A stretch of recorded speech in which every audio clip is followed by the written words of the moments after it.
الله الرحمن الرحيم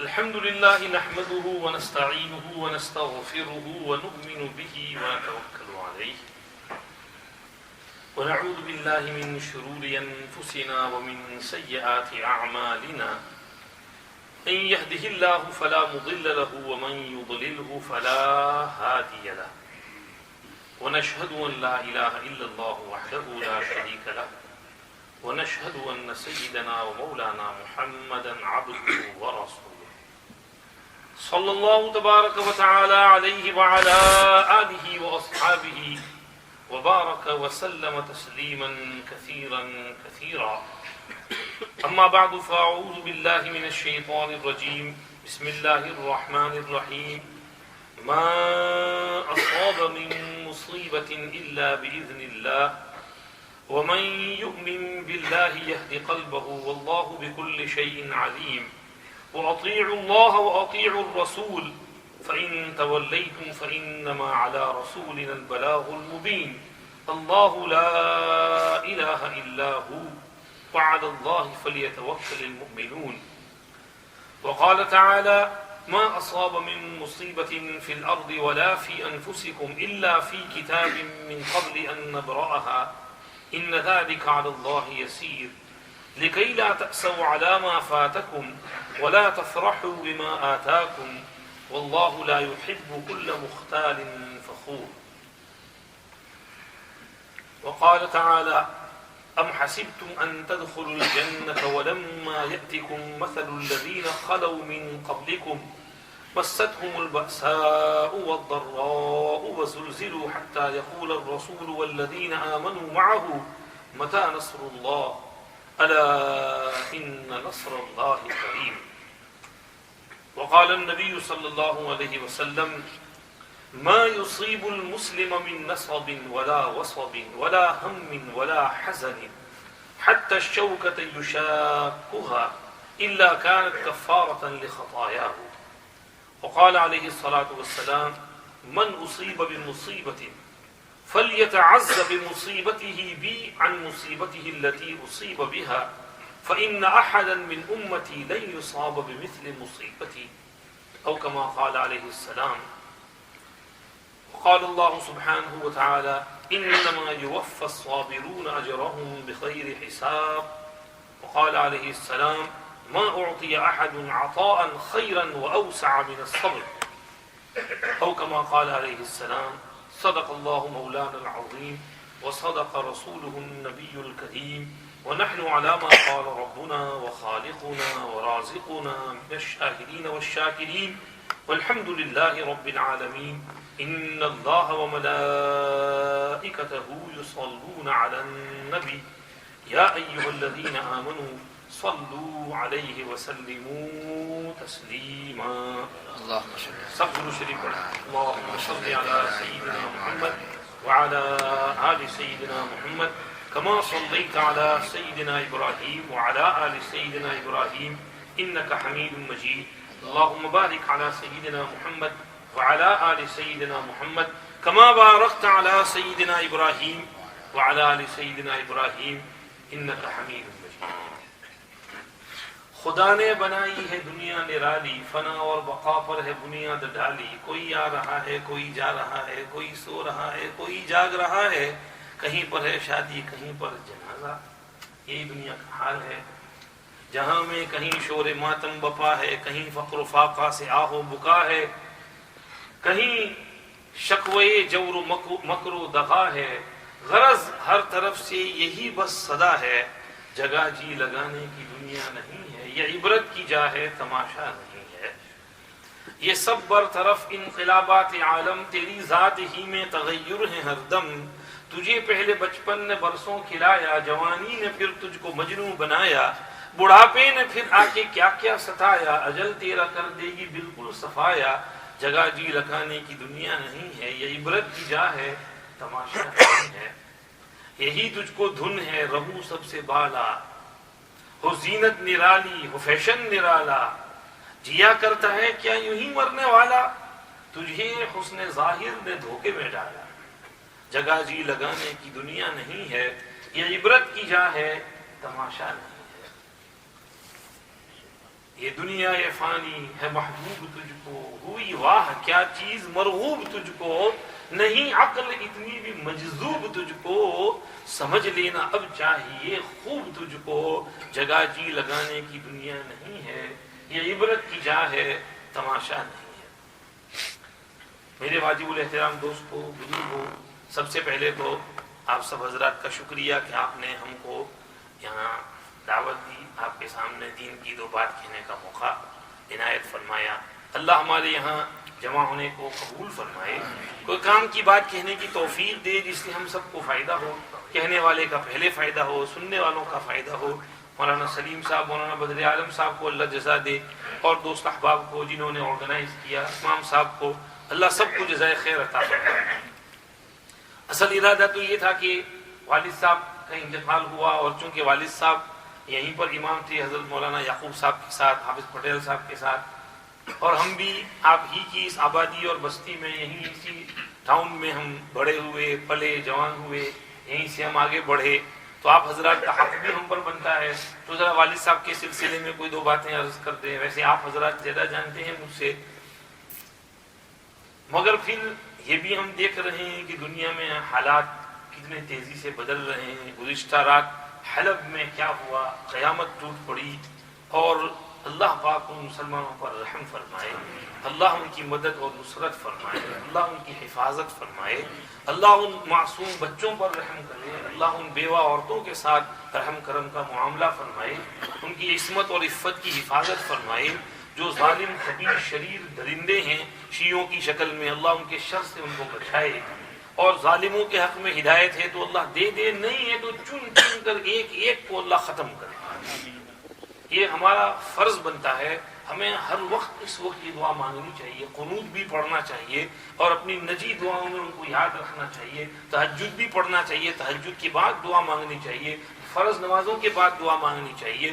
یہ ان کا ہم پر کم سے کم اتنا ادنا حق ہمارے اوپر بنتا ہے. اللہ ہمیں عمل کی توفیق عطا فرمائے. دوستو بزرگوں، قرآن حدیث ہمیں مصیبت کے وقت کیا تعلیم دیتا ہے، کیا کرنا چاہیے. سورہ تغابن میں اللہ ہم سے کہتے ہیں پہلے تو یہ یاد رکھو جو مصیبت بھی آتی ہے وہ بإذن اللہ آتی ہے، خدا کا حکم ہوتا ہے اس کے پیچھے، اور ہر حکم میں کوئی حکمت ہوتی ہے، ہم اسے سمجھیں نہ سمجھیں یہ چیزیں آتی ہیں. انفرادی مصیبت ہو کہ اجتماعی مصیبت ہو، انڈیویجول ہو کہ کلیکٹیو ہو، پرسنل ہو کہ پوری امت کی ہو، سب چیزیں اللہ کی طرف سے ہیں. اللہ کے ہاتھ میں سب کچھ ہے، اللہ کے اختیار میں سب کچھ ہے. اللہ جو چاہتے ہیں وہی ہوتا ہے. وما تشاءون الا ان یشاء اللہ. اللہ کی مشیت نافذ ہوتی ہے، ہمارا کچھ نہیں چلتا. ہمیں حکم ہے اللہ کے حکم کے سامنے سرنگوں رہیں، اور اللہ کے فرما بردار بن کر کے رہیں، اللہ کے سامنے رجوع کریں، عاجزی کریں، اور دعائیں مانگیں، اور اللہ سے خیر اور برکت اور حفاظت اور عصمت اور عفت کی دعا مانگتے رہیں. ما اصاب من مصیبت الا باذن اللہ.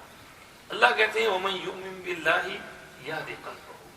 جس کے دل میں ایمان ہوگا خدا پاک اس کے دل کی رہنمائی کریں گے.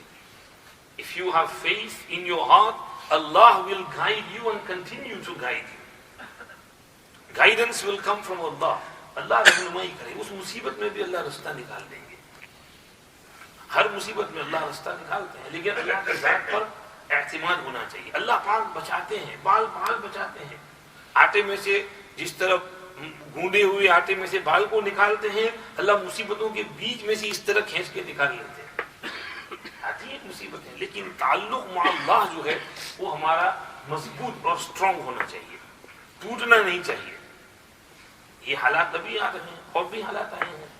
میں نے ایک جگہ پڑھا کہ فرانس نے جب الجیریا پر وہ قیامت برپا کی تھی اور وہاں ریولوشن کے لیے لوگ کھڑے ہوئے، تو فرانس نے اپنی فوج بھیج دی اور قتل و غارت کا بازار گرم کر دیا. بے شمار انسانوں کو، لخوخہ انسانوں کو الجیریا میں کچل کے رکھ دیا. تو اس وقت وہ ان کی عورتوں کو ریپ کرتے تھے.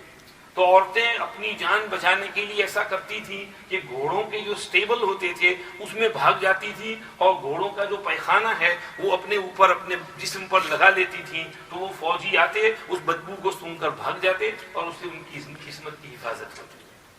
تو حالات جب آتے ہیں تو اللہ پاک پھر بتاتے ہیں کہ یوں کر لو، اس طرح تمہاری حفاظت ہو جائے گی، راستہ دکھاتے ہیں کہ یہاں سے یوں نکل جاؤ، اس طرح سے اللہ پاک بچا لیتے ہیں۔ حالات آتے ہیں لیکن اس میں تعلق اللہ کے ساتھ رکھنا ضروری ہے۔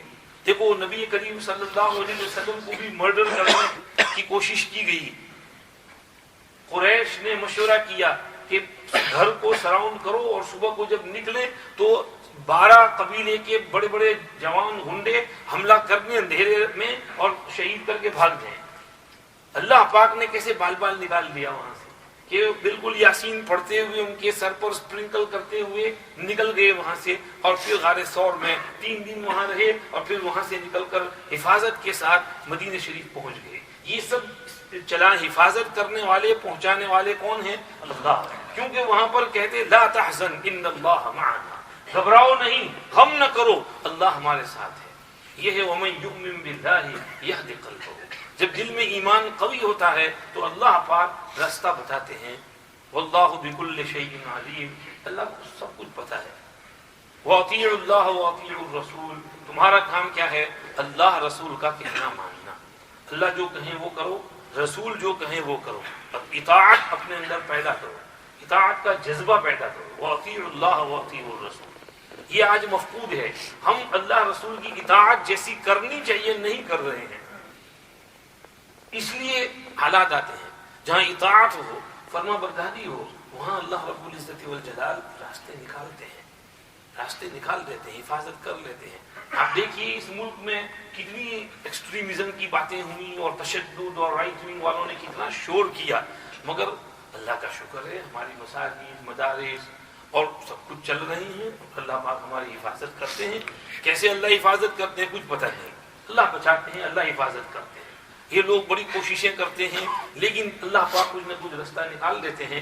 ہاں اکے دکے قصے ہو جائیں، کہیں کسی کو ٹرین اسٹیشن پہ دھکا دے دیا، کہیں کچھ اور کر دیا، وہ باتیں الگ ہیں، یہ تو ہونے ہی والی ہیں، لیکن عمومی طور پر اس طرح کے حالات کوئی ایسے ہوئے نہیں نمودار، اللہ نے حفاظت کی۔ اللہ کا شکر ہے لوگ یہاں پر دین کو پکڑے ہوئے ہیں، داڑیاں رکھتے ہیں، نمازیں پڑھتے ہیں، اللہ پاک نے حالات درست رکھتے ہیں۔ ہماری عورتیں بیچاری بچیاں مدرسے پڑھنے جاتی ہیں، حجاب کرتی ہیں، نقاب پہنتی ہیں، اللہ ان کی برکت سے اللہ حفاظت کرتے ہیں۔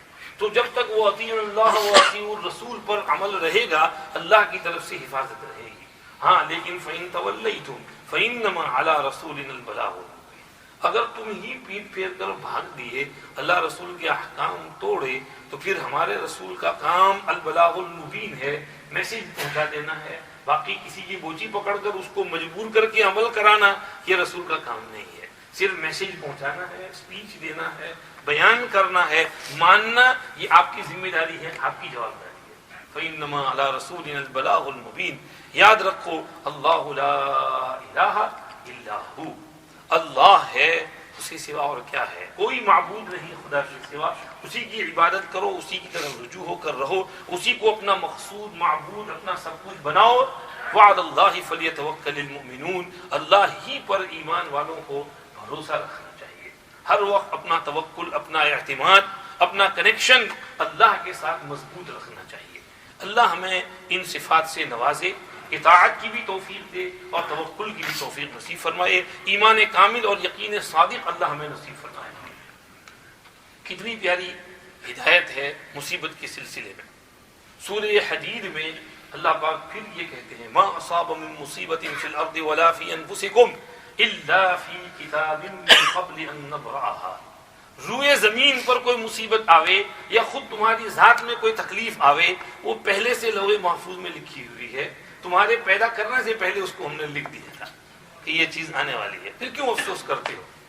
الا فی کتاب من قبل ان نبرأ، وہ تقدیر میں لکھا ہوا تھا، تقدیر میں وہ مصیبت لکھی ہوئی تھی، تو ہم اس پر کیوں کیا افسوس کریں؟ چھوڑو، اللہ کی طرف رجوع، چلو آگے چلتے رہو اپنی لائف کے ساتھ، get on with your life, معافی مانگ لو، توبہ کر لو، اللہ میری کوئی غلطی ہوئی ہو جس کی وجہ سے یہ چیز ہوئی ہو تو میری اس غلطی کو معاف کر دیجیے، آئندہ میں وہ غلطی نہیں کروں گا، نیکسٹ ٹائم یہ مسٹیک نہیں ہوگی، آپ میری حفاظت کرنا، اللہ کے ساتھ اپنا تعلق جوڑ لو، صحیح کر لو۔ الا فی کتاب من قبل ان نبرأها ان ذلک علی اللہ یسیر۔ کیوں آتی ہے مصیبت؟ لکی لا تأسوا علی ما فاتکم ولا تفرحوا بما آتاکم، ہم آپ کو یہ انفارمیشن دے رہے ہیں تاکہ تمہارے سے کوئی چیز چھوٹ جائے تو تم اس پر افسوس کر کے بیٹھے نہ ہو جی، اور تمہیں اللہ کوئی چیز دیں تو اس پر تم خوشی کے مارے اچھلنے اور کودنے اور جھومنے اور چلانے اور چھلانگ مارنے نہ لگو، بلکہ دونوں حالت میں تم میڈیم ماڈریٹ اعتدال کے حال پر قائم رہو۔ ہم نے بتا دیا ہے کہ وہ خوشی بھی لوح محفوظ میں لکھی ہوئی ہے اور وہ مصیبت بھی لوح محفوظ میں لکھی ہوئی ہے، پھر افسوس بھی نہ کرو اور جھومو بھی نہیں، ایک لائن کے اوپر رہو۔ ہر حال میں ہمارا قلب ایک لیول کے اوپر رہنا چاہیے، ڈاواں ڈول نہیں ہونا چاہیے۔ حضرت پیران پیر سیدنا عبد القادر جیلانی رحمۃ اللہ علیہ کا قصہ ہم نے ہمارے حضرت مولانا یوسف مطالعہ صاحب دامت برکاتہم الدفیظ اللہ مراتبہم سے سنا کہ حضرت تھے، بڑی خانقاہ تھی حضرت کی، حضرت کا فیض بہت عام تھا، اور اللہ پاک نے حضرت کو خاندان بھی بہت بڑا دیا تھا۔ حضرت کی 4 بیویاں تھیں اور 49 چلڈرن تھے، اور حضرت اپنی خانقاہ کا خرچہ خود سارا برداشت کرتے تھے، ہزاروں آدمیوں کا کھانا پینا سب حضرت کی طرف سے ہوتا تھا، اور حضرت کے بیٹے جوان ہو گئے تھے، وہ تجارت کرتے تھے اور تجارت سے آمدنی ہوتی تھی اور اس سے خانقاہ چلاتے تھے۔ ایک مرتبہ حضرت کے صاحبزادے بہت سارا سامان تجارت لے کر کشتی کا سفر کر کے دوسرے ملک گئے بزنس ٹرپ کے اوپر۔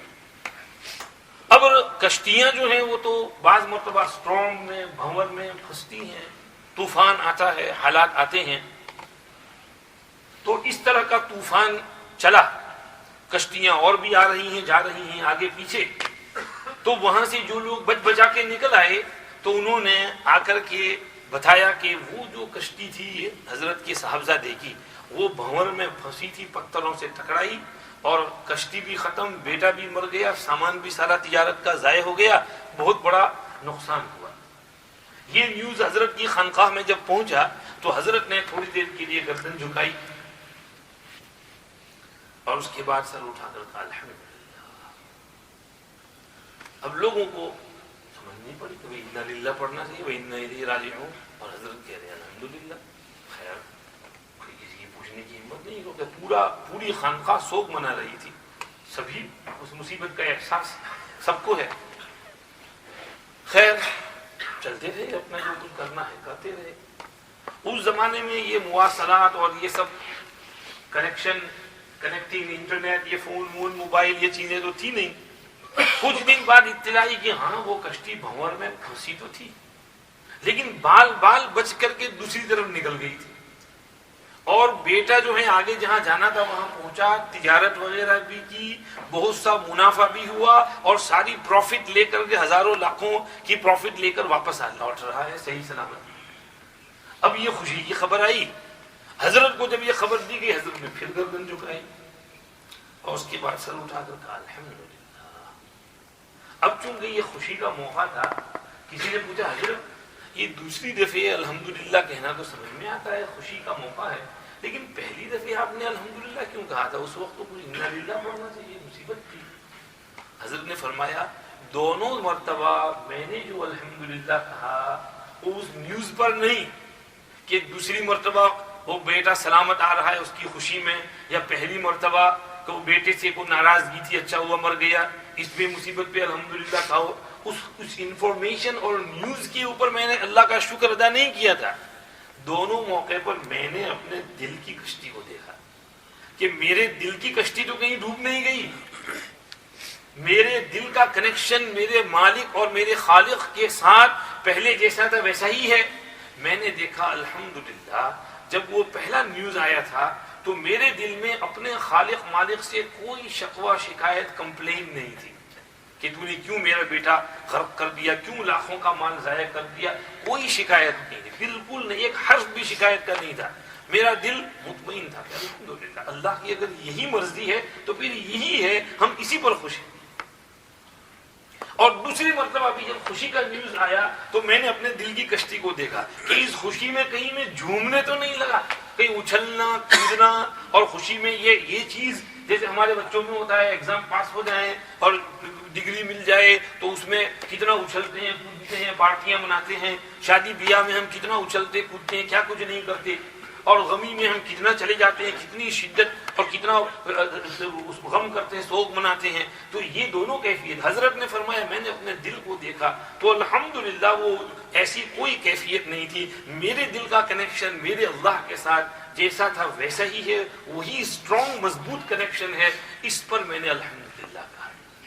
تو یہ ہمیں ہر حال میں خوشی ہو، تکلیف ہو، غمی ہو، پریشانی ہو، اپنا تعلق اپنے خالق مالک کے ساتھ سیم رکھنا چاہیے.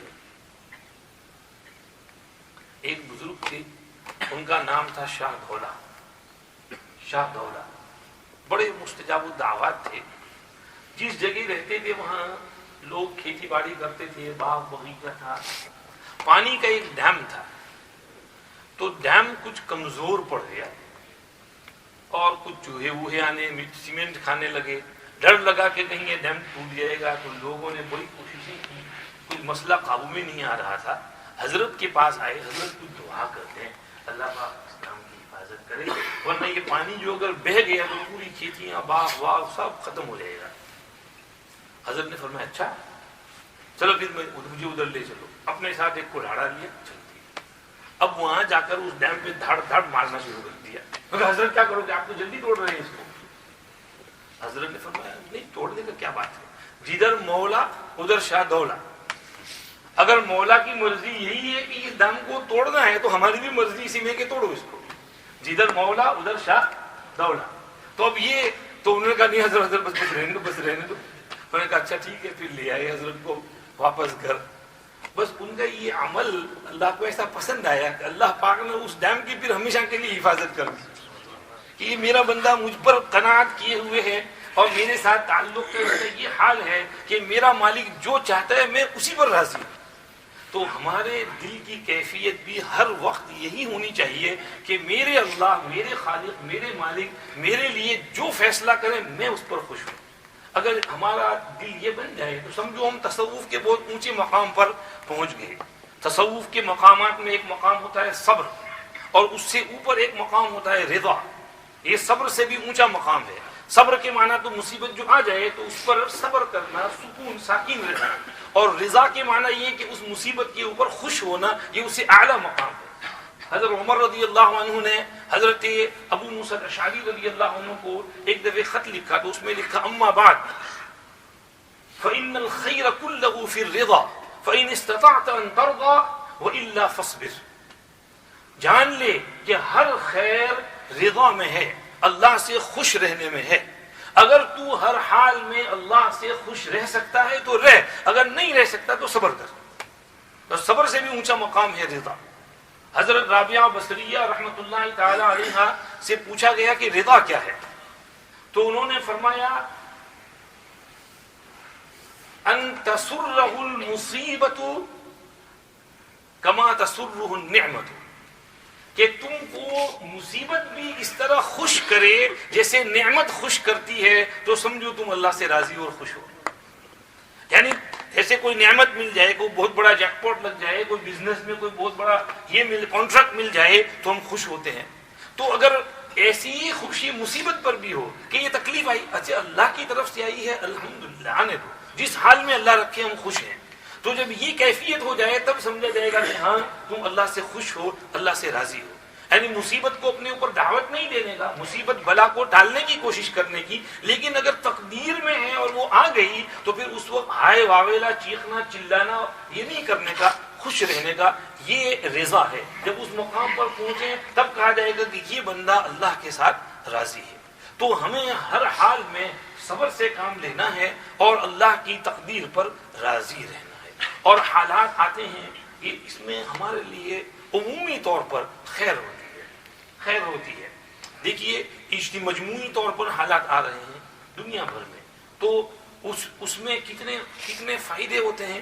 وہاں والوں پر تو تکلیف ہوئی، لیکن مجموعی طور پر ساری دنیا کو رجوع الی اللہ کی توفیق نصیب ہو رہی ہے. سب مساجد میں آ رہے ہیں، اللہ کے سامنے رو رہے ہیں، دھو رہے ہیں. تو ایک جگہ حالات آئے اور سب مسلمان اس کے لیے کنسرن ہیں، تو رجوع الی اللہ کی توفیق ہو رہی ہے. کتنی بڑی چیز ہے. اللہ رب العزت ان لوگوں کی قربانی کو قبول فرمائے اس میں جو شہید ہوئے ہیں اللہ ان کے درجات بے حساب بلند فرمائے. یہ حالات آئے بیچاروں پر اور ان کے لیے تو اس میں ہے کہ ان کی مغفرت بھی ہو گئی اور ان کے لیے درجات کی ترقی بھی ہو گئی, جنت کے اونچے درجات بھی ان کو نصیب ہو گئے. جس زمانے میں اب سے تقریباً 20 سال پہلے بوسنیا میں ایسے حالات چل رہے تھے اور وہاں پر بہت سمجھیے قتل و غارت کا بازار گرم تھا. مفتی محمود الحسن گنگوہی رحمۃ اللہ علیہ سے کسی نے پوچھا کہ حضرت اتنے چھوٹے چھوٹے بچے شہید ہو رہے ہیں اور معصوم بچے اور عورتیں اور بیوہ اور بوڑھے اور یہ, تو یہ اللہ پاک کو نعوذ باللہ ان پر کچھ رحم نہیں آتا؟ ایسا سوال کرنے والے نے سوال کیا, ہم جیسا کوئی ہوتا تو گھبرا جاتا. حضرت مفتی صاحب نے فرمایا بھائی ایسا لگتا ہے اللہ رب العزت والجلال کے یہاں ہر زمانے میں امت محمدیہ کے شہداء کا ایک کوٹا فکس ہے, وہ کوٹا فل ہونا چاہیے. تو جب وہ اس لائن سے فل نہیں ہو رہا ہے اللہ کے راہ میں جان قربان کرنے سے, تو اللہ اس لائن سے اس کوٹے کو فل کر دیتے ہیں. اور پھر حضرت نے آگے فرمایا کہ یہ تو ان کے لیے کتنی بڑی بات ہے کہ بیچاروں کی زندگی کبھی دین سے ادھر ادھر گزری ہو, گناہ وغیرہ بھی ہوں اور بھی دین سے دوری ہو, اور اللہ رب العزت والجلال اس طرح شہادت کے ذریعے سے ان کو اٹھا لیں, پوری زندگی کے گناہوں کی بخشش کر دیں اور جنت الفردوس میں ان کو اعلیٰ مقام دے دیں, اور پیچھے جو صبر کرنے والے ہیں ان کو صبر کا ثواب دیں اور ان کے ذریعے سے پھر اللہ پاک دین کو زندہ کریں ان میں اور ان کے حالات تبدیل کریں. اور اب ہم دیکھ رہے ہیں اس میں بوسنیا میں حالات کتنے سدھر گئے, کتنے درست ہو گئے. ورنہ پہلے ہم دیکھتے تھے تو بیچاروں کو ایسے یورپین بن گئے تھے کہ کوئی تمیز ہی نہیں تھی. مرد عورتوں کے لباس میں مسلم غیر مسلم میں کوئی فرق نہیں تھا. ختنہ کو تو وہ لوگ جانتے ہی نہیں تھے, ان کے یہاں ختنہ ہوتی ہی نہیں, ان کو پتہ ہی نہیں تھا کہ ختنہ کیا ہے. ہمارے جو لوگ یہاں سے امداد لے کر گئے تھے وہ پریشانی میں ہو گئے تھے. ان میں فرق صرف یہ تھا کہ نام مسلمان تھا, ایک کا نام غیر مسلم دوسرے کا نام مسلم, تو اس پر وہ قتل ہو رہا تھا. ورنہ اس کے علاوہ کوئی اسلامی علامت ان میں نہیں تھی. کلمہ وغیرہ سے بیچارے اس لیے کہ ان پر حالات ایسے آئے تھے, زبردستی اور تشدد ایسا ہوا تھا کہ قرآن, تعلیمات, دین, مسئلے مسائل کچھ پتہ ہی نہیں تھا بیچاروں کو. تو یہ حالات جب آئے اللہ رب العزت والجلال نے جن کو معاف کرنا تھا, جن کو شہادت کا درجہ دینا تھا, وہ تو اللہ نے دے دیا, اور جو باقی رہ گئی اللہ پاک نے ان کے لیے دوسری طرح سے راستے ہموار کیے. تو ہر کام میں اللہ کی کوئی نہ کوئی حکمت ہوتی ہے. تو یہاں پر بھی حالات ہیں, اللہ اس کی حکمت سمجھتے ہیں, اللہ کے قبضے قدرت میں سب کچھ ہے. اللہ رب العزت پوری دنیا کو دیکھتے ہیں اور پوری دنیا میں مسلمانوں کا کیا رویہ ہے اور کیا طور طریق ہے اس کو بھی اللہ جھانچنا اور دیکھنا چاہتے ہیں. جب پوری دنیا کے مسلمان مل کر کے اللہ کے سامنے رجوع ہوتے ہیں تو پھر اللہ پاک حالات بدلتے ہیں. اللہ پاک کچھ نہ کچھ اچھے حالات لاتے ہیں, اور انشاءاللہ آئیں گے, اچھے دن بھی آئیں گے, اچھے حالات آئیں گے, کیونکہ اللہ رب العزت والجلال آپ لوگوں کی دعائیں سن رہے ہیں. کوئی نہ کوئی تو اللہ کا ولی ہوگا اور کوئی نہ کوئی قطب ابدال ہوگا, اللہ اس کی سنیں گے اور حالات درست کریں گے انشاءاللہ. تو اس لیے ہمیں جو ہے ان حالات میں ڈرنا نہیں ہے, گھبرانا نہیں ہے. اللہ کی ذات کے ساتھ اپنا تعلق پہلے سے زیادہ اسٹرانگ کرنا ہے. یہ میں اس لیے کہہ رہا ہوں کہ بعض مرتبہ آدمی ان چیزوں کو سن کر ایک دم ہمت ہار بیٹھتا ہے, دل ٹوٹ جاتا ہے, کیا ہے, اور پھر بعض لوگ تو اپنا ایمان بھی چھوڑ دیتے ہیں. ایسے جملے بک دیتے ہیں, کہہ دیتے ہیں کہ خدا نے ہم کو کبھی مدد نہیں کی اور یہ کیوں ہو رہا ہے. پھر وہ ایک لڑکی کا سوئسائڈ کی نوٹ چل رہی تھی. بعض لڑکیوں کو اس کو پڑھ کر سوئسائڈ کرنے کو خیال آتا ہے کہ ہم بھی سوئسائڈ کریں, کہ کیا فائدہ ہے اس زندگی کا, there is no point in life, رہ کر کے کیا فائدہ ہے, چلو ہم بھی مر جاتے ہیں. اس قسم کے خیالات اور وسوسے آ جاتے ہیں, ایمان سے ہاتھ دھو بیٹھتے ہیں. اس لیے یہ یاد دہانی کرانا پڑتا ہے, بھائی اللہ کے واسطے ذرا اپنا ایمان سنبھالو اور ایسے آبجیکشن نہ کرو, اپنے ایمان کو خطرے میں نہ ڈالو, ذرا ایمان پر ثابت قدمی اختیار کرو. ان حالات میں اپنے ایمان کو اور زیادہ اسٹرانگ کرو اور مضبوط کرو. مشائخ کہتے ہیں انسان پر انفرادی اجتماعی مصیبت آئے تو اس میں اس کی دو میں سے ایک حالت ہو جاتی ہے. یا تو مصیبت آئی اور اس مصیبت کی وجہ سے غصے میں آ گیا, بھڑک اٹھا, چیخنے چلانے لگا, خدا کی شکایتیں کرنے لگا, آبجیکٹ کرنے لگا, وائی می, کیوں میرے اوپر یہ مصیبت آئی, why Muslims, why always us, why nobody else, اور I don't believe in God and I don't believe in this, I don't believe in that and this is wrong. اس طرح کا آبجیکشن کرنے لگا تو یہ خدا سے دور بھاگ گیا, خدا کو اشکال کر کے, خدا پر اشکال کر کے خدا سے دور نکل گیا. دوسری حالت یہ ہو سکتی ہے کہ جب مصیبت آئی تو وہ کہے او اللہ توبہ میرے اللہ معاف کر دیجیے، میری وہ غلطی ہوئی ہے، اللہ کے سامنے آگے گر گرائے، نمازیں پڑھی 2 4 5 6 10 20 رکعت، اور اس کے بعد توبہ کی، اللہ کے حضور میں معافی مانگی، صدقہ خیرات کیا، مصیبت بلا کو ٹالنے کی کوشش کی، اور اس کے لیے رجوع ہو کر کے خوب روئے دھوئے اللہ کے سامنے، تو دونوں میں سے ایک حالت ہوگی۔ اگر وہ پہلی حالت ہوگی وہ اس پر اشکال شروع کر دیا اور آبجیکٹ کر کے دور نکل گئے، تو اس کے معنی یہ ہے کہ وہ جو مصیبت آئی تھی وہ مصیبت نہیں تھی، وہ عذاب تھا اس کا۔ اللہ پاک نے اس کے ذریعے سے اس کی اصلی حالت ظاہر کی کہ اب تک جو اپنے آپ کو مسلمان ہونے کا دعویٰ تھا وہ کتنا پکا تھا، وہ چیک ہو گیا، وہ چیکنگ ہو گئی اس کی۔ اس کو اللہ کہتے ہیں وَلَمَّا يَعْلَمِ اللَّهُ الَّذِينَ جَاهَدُوا مِنْكُمْ وَيَعْلَمَ الصَّابِرِينَ وَلَيَعْلَمَنَّ اللَّهُ الَّذِينَ آمَنُوا مِنْكُمْ وَلَيَعْلَمَنَّ الْمُنَافِقِينَ۔ تو یہ وَلَيَعْلَمَنَّ اس کے معنی لَيُمَيِّزَنَّ، اللہ تمیز کر دیں گے، کھرے کھوٹے کو الگ کر دیں گے، دودھ پانی کو جدا کر دیں گے اللہ پاک۔ تو اللہ ان مصیبت کے ذریعے سے اس کو تو الگ بھگا دیتے ہیں کہ جا تو اپنے رستے کے اوپر، ختم ہو گیا وہ، اللہ حفاظت کرے ہماری۔ اور دوسری حالت ہو جائے کہ اللہ کی طرف رجوع ہو جائے، تو اس کے معنی یہ ہے کہ وہ جو مصیبت آئی تھی وہ مصیبت نہیں تھی، وہ رحمت تھی اس کے لیے، وہ رحمت تھی اس کے لیے، کہ اس رحمت کے ذریعے اللہ پاک نے اس بندے کو، اس بندی کو اپنے پاس کھینچ لیا، تھوڑا ذرا سا اس کو چمکایا دکھایا تو وہ سنبھل گیا اور بھاگ کر کے دوڑ کر کے خدا کے حضور میں آ گیا، خدا نے اس کی حفاظت کر دی۔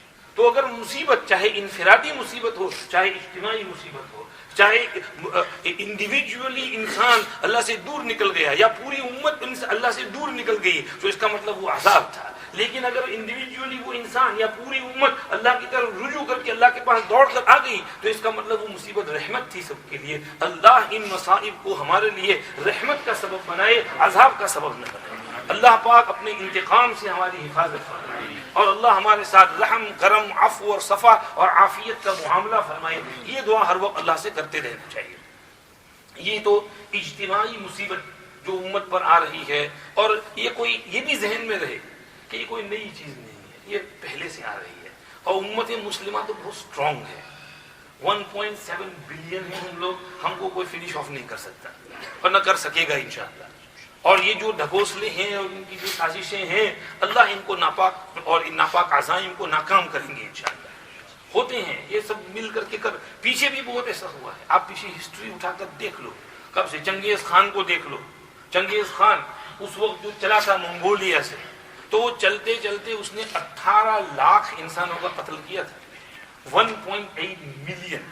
حالانکہ اس زمانے میں نہ بم تھے، نہ گن تھی، نہ اور چیزیں تھیں، زیادہ کچھ گولے باری اور اس قسم کی چیزیں تھیں، آگ لگا دیتے تھے اور پورا شہر کا شہر آگ میں جلا دیتے تھے، اور یہ چیزیں ان کی ہوتی تھی۔ وہ تو خونخوار بھیڑیے تھے، چنگیز خان بھی اور اس کا بیٹا ہلاکو خان بھی، تو انہوں نے بہت تہس نہس کیا تھا، پورا ادھر سے منگولیا چائنا کی طرف سے چلتے چلتے آئے، پورا مڈل ایسٹ کور کر کے عراق اور بغداد کا پورا تخت و تاراج جو ہے اس کو ملیا میٹ کر دیا۔ آگے چل کر سیریا میں ہی ان کو بریک لگی تھی، ورنہ اس سے پہلے تو لوگ کہتے تھے اذا سمعتم بان تتر قد انہزمت فلا تصدقوه، اگر کوئی یہ نیوز دے کہ وہ تاتاری منگولین شکست کھا گئے تو ماننا نہیں، یہ ہو ہی نہیں سکتا کہ وہ شکست کھائیں، وہ تو ہمیشہ جہاں جاتے ہیں تباہی مچاتے ہیں۔ لیکن ان کو جو بریک لگی تھی وہ شام میں آ کر بریک لگی تھی، اہل شام نے، سیریا والوں نے ان کو روکا تھا، اللہ پاک نے ان کو کھڑا کیا تھا، پہلی ڈیفیٹ ان کو وہاں ہوئی، وہ بریک لگی، پھر تھوڑے آگے پیچھے ہٹے، اور پھر اللہ پاک نے ایک انقلاب برپا کیا۔ لمبی داستان ہے اس کی، آپ نے وہ قصہ بھی سنا ہوگا۔ ہلاکو خان کی بیٹی پرنسس ایک مرتبہ اپنے جوش و خروش کے ساتھ جا رہی تھی، اپنے پمپ اور گلوری میں اپنے خدام حشم و خدم سولجرز کے ساتھ۔ اس نے دیکھا ایک جگہ کوئی مولوی صاحب ہیں، کچھ لوگوں کے درمیان بیٹھے ہوئے ہیں، کچھ بیان تقریر کر رہے ہیں، واعظ کر رہے ہیں، تو وہ رک گئی، ان کے پاس گئی، کہنے لگی مولوی صاحب کیا یہ بات صحیح نہیں ہے؟ آپ لوگ ایسا کہتے ہیں کہ آپ حق پر ہیں، ہم باطل پر ہیں۔ کہاں بالکل صحیح ہے۔ تو پھر یہ کیوں ہے کہ اللہ نے ہم کو غلبہ دیا اور ہم نے تم کو گاجر مولی کی طرف سے کاٹا، اور آج رعب اور دبدبا اور ہمارے ہاتھ میں اگر اللہ ہے تو پھر ایسا کیوں ہو رہا ہے؟ آپ مغلوب کیوں ہیں؟ آپ تو اللہ کو ماننے والے ہیں، آپ کو غالب ہونا چاہیے، ہم تو اللہ کو نہیں مانتے، ہمیں مغلوب ہونا چاہیے۔ تو اس عالم نے کہا کہ تم نے کبھی بکریاں چلانے والے شیپرڈ کو دیکھا ہے کہ بکریاں چلاتا ہے؟ کہاں دیکھا ہے؟ کیا ہوتا ہے؟ ان بکریوں کے ساتھ کچھ دو چار کتے بھی تو ہوتے ہیں. کہاں وہ بڑا ہرڈ ہو, بڑی شیپ کا بڑا غلہ ہو تو اس میں غلے میں کتے بھی ہوتے ہیں. کیا کتے کیوں ہوتے ہیں؟ کہا کہ بکریاں ادھر ادھر پہاڑیوں میں کھیتوں میں سب پھیل جائیں تو ان کتوں کو چھوڑتے ہیں, تو ادھر ادھر سے ہر جگہ سے وہ بکریوں کو شیپ ڈاگس اکٹھا کر کے ایک جگہ لے آتے ہیں. کہا اچھا بس یہی بات ہے. کیا ہے؟ کہنے لگے, فرمایا کہ بھئی ہم لوگ بھی اپنے دین سے بچھڑ کے ادھر ادھر سب پھیل گئے تھے, بہت دور نکل گئے تھے, دین پر صحیح عمل نہیں کر رہے تھے, تو اللہ پاک نے تم لوگوں کو مسلط کر دیا تاکہ ہم واپس اپنے دین کے پاس آ جائیں. بس اتنی سی بات ہے. جیسے ہی ہم اپنی جگہ پر آ گئے تو اللہ خود ہی تم سے نمٹ لیں گے اور ختم کریں گے. تو وہ چل دی وہاں سے. اس نے کہا بات تو تمہاری صحیح ہے, جواب تو صحیح ہے. تو کبھی اللہ پاک دین کی طرف رجوع کرانے کے لیے بھی ایسے حالات پیدا کرتے ہیں. تو تاتاریوں نے تو اس وقت 1.8 ملین انسانوں کو شہید کیا تھا. تو ہوا وہ جو ہونا تھا ہوا. پھر اللہ پاک نے امت کو کھڑا کیا اور امت کو ختم کوئی نہیں کر سکا. تو ابھی بھی انشاءاللہ یہ حالات ہیں, لیکن ہمیں یہ دعا کرنا ہے کہ جو لوگ ان کے پیچھے شرارتیں کر رہے ہیں, ان کی جو اسکیمیں ہیں, اسکیموں میں کیا ہے؟ اسکیموں میں یہ ہے کہ یہ تو ابھی عراق سے شروع کیا, بغداد سے, موصل سے, اور پھر آگے گھوم کر کے ادھر آئے اور آگے پیچھے یمن میں سارا خراب کر دیا ہے, اور دھیرے سے ان کو مکہ مدینہ پہ بھی قبضہ کرنا ہے. یا حسین کی مجلس وہاں پر بھی منعقد کرنی ہے اور وہاں جا کر کے پورا وہ خون خرابہ وہاں بھی کرنا ہے. دعا کیجیے اللہ ان ناپاک ارادوں کو ناکام کر دے, ان کی اسکیموں کو فیل کر دے, ان کے دماغوں کو معوف کر دے, ان کو آپس میں ٹکرا دے تاکہ وہ آگے پہنچ ہی نہ سکے, یہیں ختم ہو جائے. اور ان کے پیچھے چونکہ الکفر ملت الواحدہ ہے تو سب ملے ہوئے ہیں, سب ملے ہوئے, سب اکٹھے ہو گئے, کوئی انسانیت ہی نہیں ہے. ورنہ تو ان میں کسی زمانے میں ان کے بشپ اور آرچ بشپ ہوتے تھے, ان کے ربائی ہوتے تھے, وہ ان کے ہاتھ پکڑتے تھے, ظلم کرنے سے روکتے تھے. لولا ينهاهم الربانيون والاحبار عن قولهم الاثم واكلهم السحت لبئس ما كانوا يصنعون.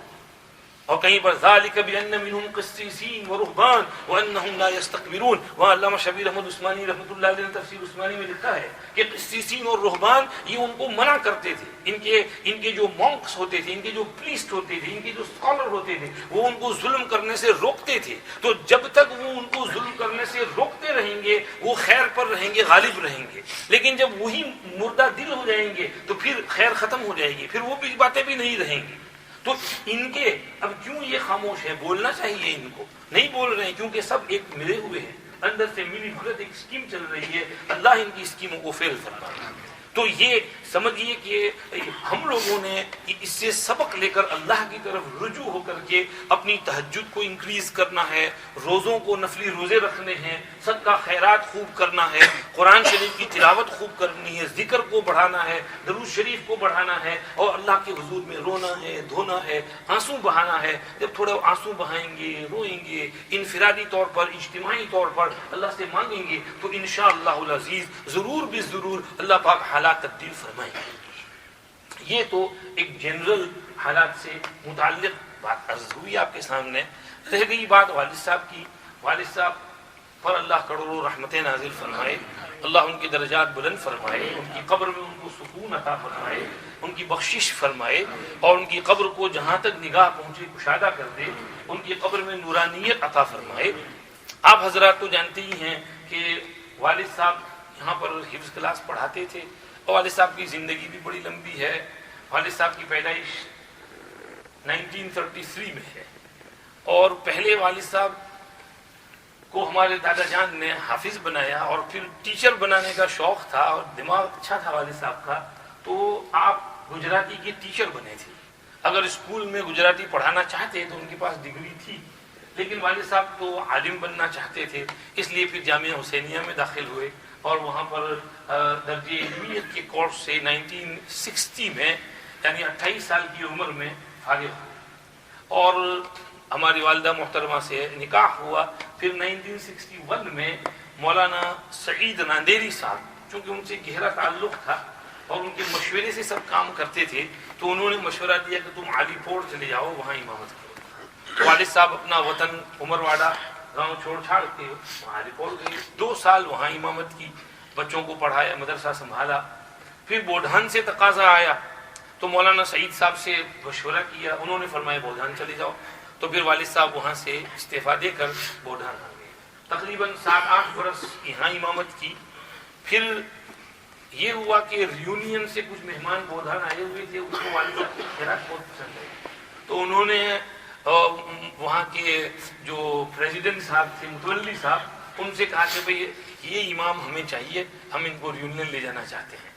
انہوں نے کہا شوق سے لے جاؤ, ہمیں دوسرا امام مل جائے گا, امام صاحب کا بھلا ہو جائے گا. تو والد صاحب 1969 میں ریونین گئے, 3 سال وہاں رہے, لیکن وہاں کی آب و ہوا اور وہاں کا ماحول والد صاحب کو موافق نہیں پڑا, اس لیے کہ وہاں پر وہ لمبے لمبے ڈنڈے کھانے پڑتے تھے, بریڈ, وہ فرینچ بریڈ, اور اپنا جو روٹی ہے وہ تو دیکھنے کو بھی نہیں ملتی تھی, اور بریانی اور گلی کھچڑی دال چاول کا تو سوال ہی پیدا نہیں ہوتا, اور وہ بینز ہوتے تھے وہ ابال کر کھلاتے تھے. اب اکیلے والد صاحب والدہ بھی نہیں ہیں, تو ہم سب کو چھوڑ کر وہاں ہندوستان, ہم تو بودھان سے چلے گئے تھے. پھر ہم لوگ تو عمر اپنے گاؤں آ گئے, نانا کی یہاں ہم تو پل کر بڑے ہوئے. تو والد صاحب وہاں پر بیمار پڑ گئے, ٹی بی ہو گئی.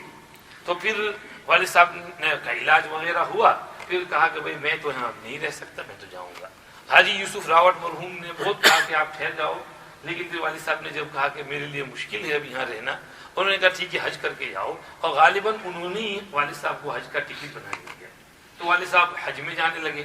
یہاں ننیٹن میں میرے چچا رہتے تھے, تو انہوں نے والد صاحب کو کہا کہ تم حج کر کے انڈیا نہ جاؤ, یہاں آ جاؤ, ہم تم کو انگلینڈ میں سیٹل کرنے کی کوشش کرتے ہیں.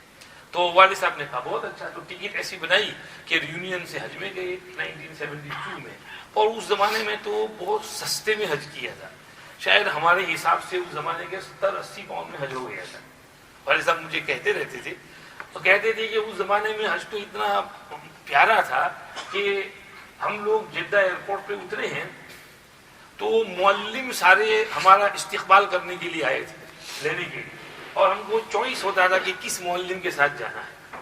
تو چونکہ ریونین والے عموماً عبدالعزیز خوگیر کے ساتھ جاتے تھے, تو میں بھی اس قافلے کے ساتھ انہی کے ساتھ یہاں چلا گیا. عبدالعزیز خوگیر کی ہوٹل باب عبدالعزیز کے بالکل سامنے تھی. تو انہوں نے, وہ عبدالعزیز خوگیر خود حیات تھے اس وقت, تو انہوں نے کہا کہ آپ حضرات یہاں ٹھہریے, یہ آپ کا کمرہ, آپ 3 دن کے لیے ہمارے مہمان, کھاؤ پیو, آپ کو کمرہ اچھا لگے ہمارا, یہاں رہو. نہیں تو ان 3 دن کے دوران آپ کو کوئی دوسرے ہوٹل میں کسی دوسرے کے پاس جانا ہو تو آپ کو گنجائش ہے, اور 1 پیسہ بھی نہیں دینا پڑے گا. مہمان سے کیا پیسہ لینا. والد صاحب کہتے ہیں ہم تو وہاں رہے, کھانا پینا اتنا اچھا, کمرہ اتنا اچھا, اور ہر وقت وہ فروٹ اور ڈرنکس اور وہ بھی سب اویلیبل, تو چھوڑ کر کیوں جائیں. پیسہ تو انہوں نے کچھ بولا ہی نہیں, حساب کتاب کیا ہوگا ہوگا بعد میں جو ہوگا. والد صاحب کہتے ہیں وہاں رہے, اطمینان سے حج کیا, مینا, عرفات, مزدلفہ, اور وہاں بھی اس زمانے میں فریج ہوتا تھا, اس میں ٹھنڈا ڈرنک بھی اور ایپل اور اورنج اور فروٹ بھی سب رکھا رہتا تھا. الحمدللہ اطمینان سے حج کیا. مدینہ شریف بھی انہی کے ساتھ گئے, انہی کے ہوٹل میں رہے, اور تقریباً 70-80 پاؤنڈ اس زمانے کا صرف کچھ خرچہ ہوا تھا. بہرحال جو بھی خرچہ ہوا, والد صاحب آرام سے حج وج سے فارغ ہو کے پھر یہاں آ گئے ننیٹن. ننیٹن ہمارے تائے جان کی یہاں رہتے تھے, مولانا میاں احمد خیرگامی صاحب وہاں امام تھے. تو والد صاحب کو کبھی کبھی نماز پڑھانے کو کہتے تھے. حافظ پٹیل صاحب تشریف لے گئے ہوئے تھے وہاں. حافظ صاحب نے دیکھا والد صاحب کو تو کہا کہ ماشاءاللہ آپ کی قرات اچھی ہے, میرے ساتھ جوس پڑی چلو. تو والد صاحب نے کہا ٹھیک ہے, یہاں پر لے آئے. تو یہاں پر ساتھیوں سے کہا, اس وقت آلریڈی 2 امام تھے, ایک حافظ پٹیل صاحب اور مولانا یعقوب صاحب, اللہ آپ کی زندگی میں برکت نصیب فرمائے. 2 تو چل دیے, والد صاحب بھی, حافظ صاحب بھی, مولانا یعقوب صاحب رہ گئے ہیں. اللہ پاک ان کی زندگی میں برکت عطا فرمائے, عافیت نصیب فرمائے, حفاظت فرمائے. تو کمیٹی کے دوست احباب نے کہا مولوی صاحب 3 اماموں کا پگار کہاں سے لیں گے. حافظ پٹیل صاحب نے کہا میرا پگار کٹ کر کے دی, یہ قربانی تھی حافظ صاحب کی. والد صاحب ٹھہر گئے. اب حافظ صاحب تو زیادہ تر جماعتوں میں اور اس طرف توجہ رہتی تھی. مولانا یعقوب صاحب بھی اس زمانے میں ماشاءاللہ بہت جوش خروش سے جماعت میں جاتے تھے. تو وہ امامت کی تقریباً ساری ذمہ داری والد صاحب کے سر پر, جمعہ بھی, خطبے بھی, اور یہ بھی سب. والد صاحب بہت اہتمام سے, پہلے سے طبیعت میں بہت صفائی تھی. سیول گروہ میں اوپر وہ چھوٹا سا کمرہ تھا ان کا, تو اس کمرے میں رہتے تھے. اور وہیں پر ہمارے حافظ صاحب کے یہاں سے تو صبح میں ناشتہ آ جایا کرتا تھا, حاجی علی بھائی سپونی مرحوم کے یہاں سے کھانا آ جاتا تھا دوپہر شام کا، اور بھی دوست احباب آپ سب لوگوں نے بہت خدمت کی ہے، آپ سب کا شکریہ۔ جماعتیں آ جاتی تھی تو جماعت کے ساتھ کام چلتا تھا۔ 3 سال تقریباً والد صاحب نے اس طرح گزارے، 72 سے لے کر 75۔ ہم لوگ تو 75 اکتوبر 75 میں یہاں آئے ہیں، تو اس وقت والد صاحب وہاں رہے تو اکیلے ہوتے تھے۔ ونٹر میں تو والد صاحب بہت سویرے اٹھ جاتے تھے، تہجد کے بہت پابند تھے، تہجد میں اٹھ کر کے تلاوت اور اس کے بعد حزب الاعظم کی بہت پابندی تھی۔ اور ایک دفعہ تو مجھے کہنے لگے کہ میں ایک دفعہ اٹھا تہجد میں اور وضو کر کے اوپر آیا، اکیلا تھا، تو اس زمانے میں وہ ریڈ بار والا ہیٹر تھا، تو اس کا پلگ لگا کے سوئچ جو لگا ہی نہ پتہ نہیں میرے ہاتھ میں کرنٹ لگے، کرنٹ لگا تو دھاڑ دے گی گرا۔ وہ اللہ کا کرنا کہ میرا ہاتھ جو ہے کسی لکڑی کے اوپر گرا تو اس کی وجہ سے وہ کرنٹ جو ہے ڈسکنیکٹ ہو گیا، ورنہ تو مسجد میں کوئی نہیں تھا، وہیں ختم ہو جاتی۔ تو یہ تنہائی والی زندگی بھی کچھ عجیب سی زندگی ہے اور یہ بہت مشکل زندگی ہے، لیکن والد صاحب نے اللہ کے فضل و کرم سے 69 سے لے کر 75 تک اس طرح اکیلے میں تنہائی کی زندگی گزاری ان کی خدمت کی خاطر۔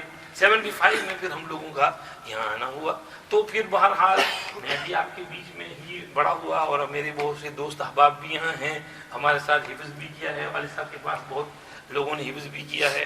اس وقت تو والد صاحب کے یہاں ماشاء اللہ بھی چلتا تھا، چود علم بھی بہت ملتا تھا، ہم نے بھی بہت کھایا ہے وہ چود علم کو۔ مولانا بلال صاحب کہتے ہیں کہ یہ لوگ بولتے ہیں کہ بھئی بچوں کو مارنے کا نہیں، ورنہ ان کا دماغ خراب ہو جاتا ہے، ڈپریشن ہو جاتا ہے، پھر بڑے بڑے ہو کر ان کو جنون ہو جاتا ہے۔ ہم نے تو بہت مار کھایا، ہم کو تو کوئی دماغ خراب نہیں ہوا، ہم کو کوئی جنون نہیں ہوا۔ تو یہ کم واقعی باتیں ہیں ان کی، ورنہ اس وقت جو ہے اس سے فائدہ ہوتا تھا، چلتی تھی یہ چیزیں۔ اس وقت تو اسکولوں میں بھی یہ چیزیں چلتی تھی، اسکول میں بھی کین ہوتے تھے اور سلیپر ہوتے تھے۔ تو یہ بہرحال وہ زمانہ بدلتا ہے تو چیزیں بدلتی ہیں۔ اللہ پاک نے والد صاحب کے ہاتھ بہت ماشاءاللہ حفاظ، بہت سی آپائیں بھی حافظہ ہوئیں، حضرت پٹیل صاحب کی صاحبزادی فاطمہ آپا، اور یہ ہماری سیدہ وارثی والد صاحب کے پاس حافظہ ہوئی ہیں، اور ہمارے دوست احباب کے سب حفظ کیا والد صاحب کے پاس الحمدللہ۔ تقریباً 100 سے اوپر حافظ تو ہوئے ہوں گے والد صاحب کے پاس۔ پھر سمجھیے کہ 1987 تک والد صاحب یہاں رہے 15 سال۔ اس کے بعد والد صاحب یہاں سے بولٹن آ گئے۔ اس میں ایک بات تو یہ تھی کہ ان کا سانس بہت پھولنے لگا تھا، وہ ان کی قرات کا ایک خاص لہجہ تھا، اس لہجے میں ذرا سانس کھینچنا پڑتا تھا تو کبھی کبھی بیچ میں اٹک جاتے تھے، رک جاتے تھے، تھوڑی دیر ان کو رک کر پھر آگے بڑھنا پڑتا۔ وہ تو مجھے بھی یاد ہے، فجر میں خاص طور پر ایسا ہوتا تھا، والفجر وليال عشر والشفع والوتر والليل اذا يسري هل في ذلك قسم لذي حجر۔ ان کا خاص لہجہ تھا، اسے پڑھتے تھے تو کبھی کبھی وہ بیچ میں رک جاتے تھے پھر آگے چلتے تھے۔ تو اس میں کہا کہ یہ میرے بس کا نہیں ہے۔ اور پھر کچھ بات یہ بھی تھی کہ میں بھی اب بڑا ہو گیا تھا، میری شادی ہو گئی تھی اور میں دارالعلوم میں مدرس تھا، میرا رہنا بولٹن میں تھا۔ تو والد صاحب اس وجہ سے بھی، ہماری وجہ سے بھی کہ وہاں چلے جاتے ہیں، چھوٹے چھوٹے بچے ہیں، تھوڑا سہارا بھی رہے گا، اور بھی تو اس لیے والد صاحب وہاں آ گئے۔ وہاں آ کر کے کچھ چند مہینے تو اکیلے میرے ساتھ، میرے گھر کے بازو میں ایک چھوٹا گھر تھا وہ لے لیا، وہاں رہے۔ پھر جو ہے کچھ مدت بعد دکان ایک مل گئی، وہ کر لی۔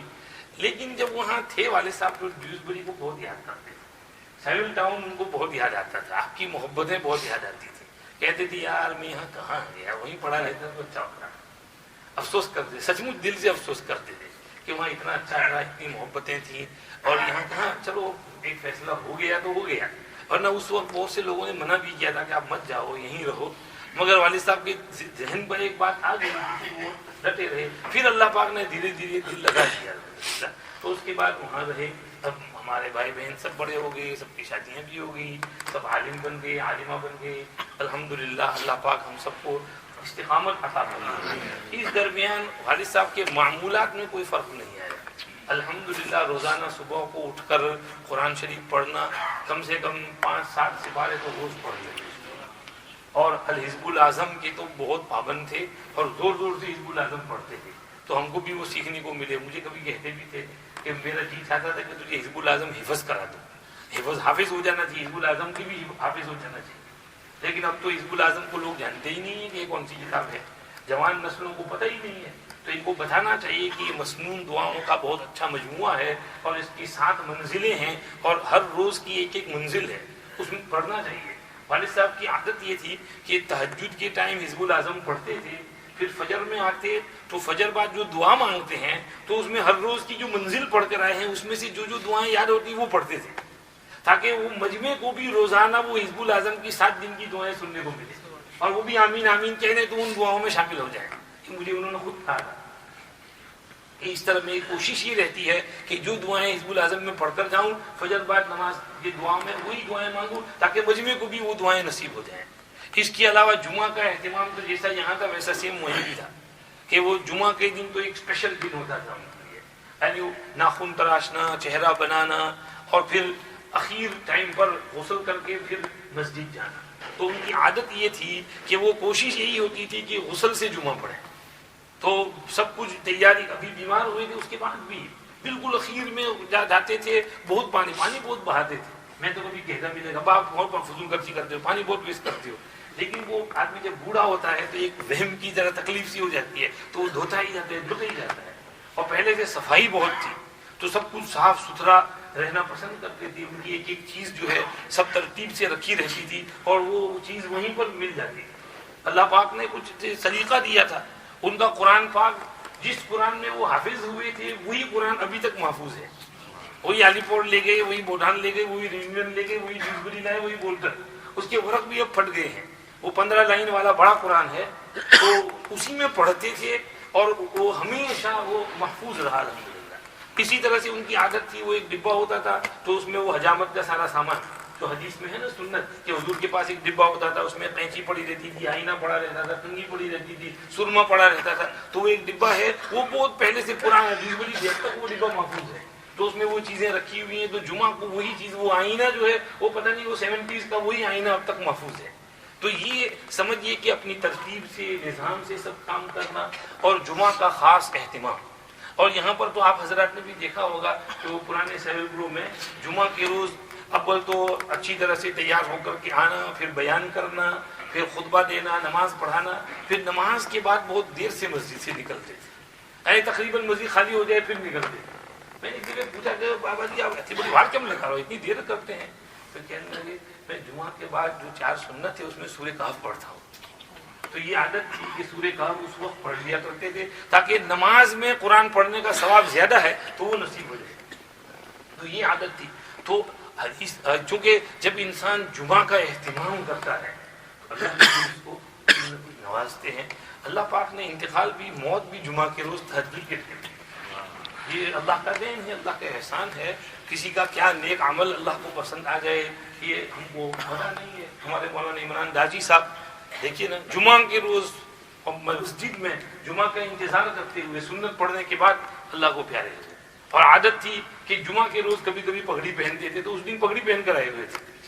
حالانکہ عام طور پر مولانا عمران صاحب پگڑی نہیں پہنتے تھے لیکن اس جمعہ کو پہنتے تھے, اس جمعہ کو پگڑی پہن کر آئے تھے. تو یہ جب انسان جمعہ کا اہتمام کرتا ہے. ہمارے یہاں بھی بامبے جیولر والے تھے ہاشم بھائی, بہت اچھے تھے, عمرے میں پہنچ جاتے تھے, صدقہ خیرات بہت کرتے تھے, چندہ والوں کی بہت مدد کرتے تھے. چندہ والوں کی تو آپ لوگ بھی بہت مدد کرتے تھے. والد صاحب کہا کرتے تھے رمضان آتا تو والد صاحب کے پاس 4 رسید بک ہوتی تھی تو دوست احباب والد صاحب کو پیسے دے دیتے تھے.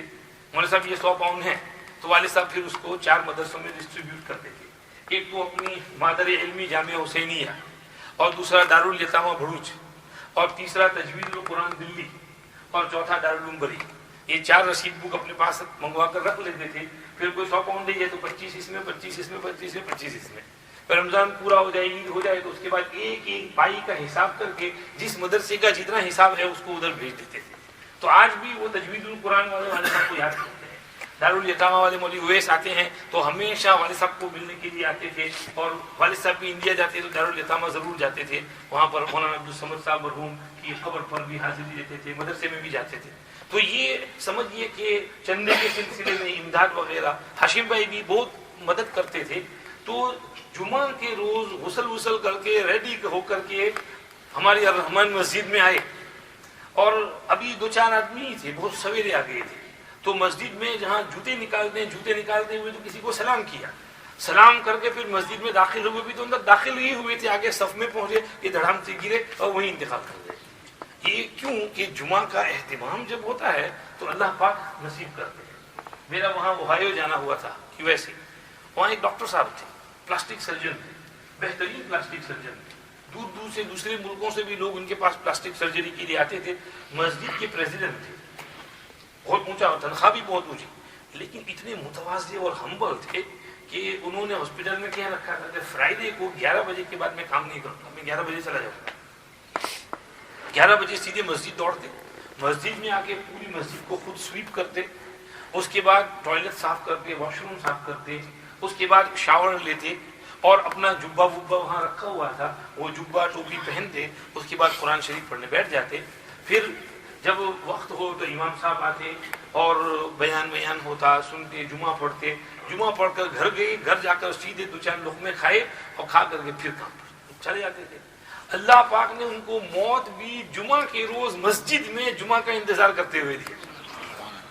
وہ اس طرح کہ وہ حسب معمول جمعہ کے روز وہاں سے جلدی نکلے اور آ کر کے پوری مسجد سویپ کی اور اس کے بعد ٹوائلٹ صاف کی، واش روم صاف کیا، غسل خانہ صاف کیا اور اپنا جبہ وبہ شاور لے کر جبہ وبہ پہن کے یہاں آ کے وہ سورہ کہف پڑھنے کے لیے بیٹھے کہ ایک دم سے چونکہ وہ ڈائبیٹک پیشنٹ تھے، شوگر کے پیشنٹ تھے، تو وہ شوگر ڈاؤن ہوگی بھاگ دوڑ کی وجہ سے، تو گر گئے اور گر کر ڈائبیٹک پیشنٹ گر گیا تو اس کو تو فوراً سوئی دینا ضروری ہے ورنہ وہ کوما میں چلا جاتا ہے۔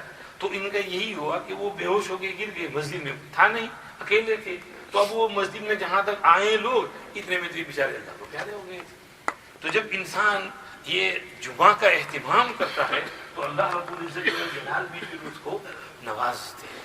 میں نے ایک کتاب ہے فرائض القصص، اس میں پڑھا کہ ایک جگہ ایک جوان لڑکا تھا، نجاری کارپینٹر تھا، تو اس کی ورک شاپ مسجد کے سامنے تھی۔ اس کی عادت رہی کہ وہ روزانہ چاشت کے وقت اپنا ورک شاپ بند کر کے مسجد میں جاتا، وضو کر کے چاشت کی نماز پڑھتا اور چاشت کی نماز پڑھ کر اللہ سے دعا مانگ کر پھر واپس جاتا اور اپنی ورک شاپ میں کام کرتا۔ پھر جب ظہر کا ٹائم ہو تو ظہر کے لیے آتا۔ چاشت کا وقت 11 ساڑھے 11 کے آس پاس، 10:30 کے درمیان۔ اب ایک مرتبہ وہ ایسے ہی آیا اپنی ورک شاپ چھوڑ کر چاشت کی نماز کے وضو کر کے چاشت کی نماز کے لیے کھڑا ہوا، بھی قول باندھا تھا کہ ملک الموت تشریف لے آئے اور کھڑے کھڑے ہی اس کی روح کھینچ لی اور گرا وہیں پر۔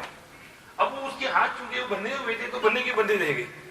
جتنی دیر میں ظہر کے وقت لوگ آئے اور اس کو اٹھائے وہاں تک تو باڈی سوکھ گئی تھی، اس کے ہاتھ ویسے کے ویسے بندھے کے بندھے ہی رہے، چھوڑنا چاہ تو نہیں چھوٹے، تو اسی طرح وہ اپنی قبر میں بھی گیا ہاتھ بندھے ہوئے۔ تو یہ جب انسان جانا تو ہے ہی ہے ایک دن اللہ کے یہاں، لیکن اللہ ہمیں اچھا وقت نصیب کرے، اچھی جگہ نصیب کرے، اچھے نماز پڑھنے والے نصیب کریں، اچھا دفن نصیب کرے، یہ اللہ کا انعام ہے ہمارے اوپر۔ اللہ پاک والد صاحب کے اوپر بھی اپنی رحمتیں نازل فرمائے۔ الحمدللہ وہاں پر بھی اپنے معمولات وغیرہ تو جاری رکھتے تھے اور معاملات میں آنیسٹی بہت تھی، دکان میں بھی اور حساب کتاب میں۔ ہم لوگ بولتے ہیں نا، والد صاحب ہمیشہ بولا کرتے تھے حساب کوڑی انہوں نے بخشش لاکھ دی، حساب ایک پینس کا کرنے کا، بخشش چاہے لاکھ کی۔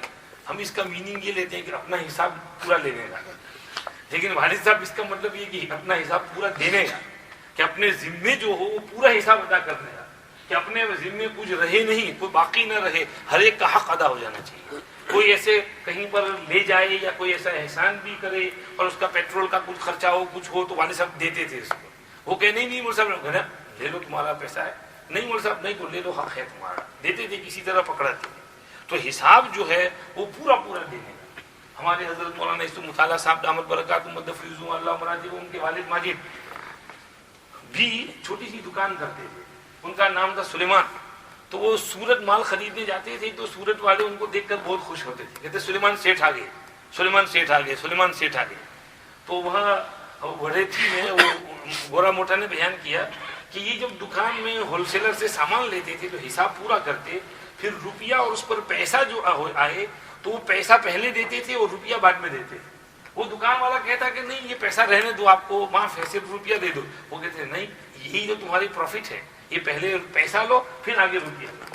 تو اپنا حساب جو اپنے ذمے دینے کا وہ پورا پورا دینے کا، تو یہ امانت داری کہلاتی ہے کہ کسی کی حساب میں کوئی کمی نہ رہے، پورا حساب جو ہے اس کا ادا ہو جائے، کوشش یہی رہتی تھی۔ اور الحمدللہ آج بھی لوگ یاد کرتے ہیں، ابھی بھی انتقال ہوا تو کہتے ہیں ہاں ان کی دکان پر یہ اور وہ فلاں، اس طرح سے اچھے حالات سے یاد کرتے ہیں الحمدللہ۔ اور یہ چیز ہے، بہرحال اللہ پاک نے برکت بھی دی، والد صاحب بہت مدد بھی کرتے تھے اپنے گاؤں میں، اپنی ہماری پھوپھیوں کا، پھوپھی کے بچوں کا، کسی کو رکشا لے دیا، کسی کا قرض بھر دیا، کسی کا کوئی آپریشن تھا اس کا سارا خرچہ دے دیا۔ تو اپنے یہ معاملات تو ہوتے تھے، صدقہ خیرات زکوٰۃ وغیرہ بھی سمجھیے کہ حساب کر کے نکالا کرتے تھے. اللہ رب العزت والجلال نے جو توفیق عمل کیا. اب ہم لوگوں کو ضروری ہے کہ اس سے ہم جو سبق لے سکتے ہیں وہ سبق لیں اور اس کے طریقے پر عمل کریں.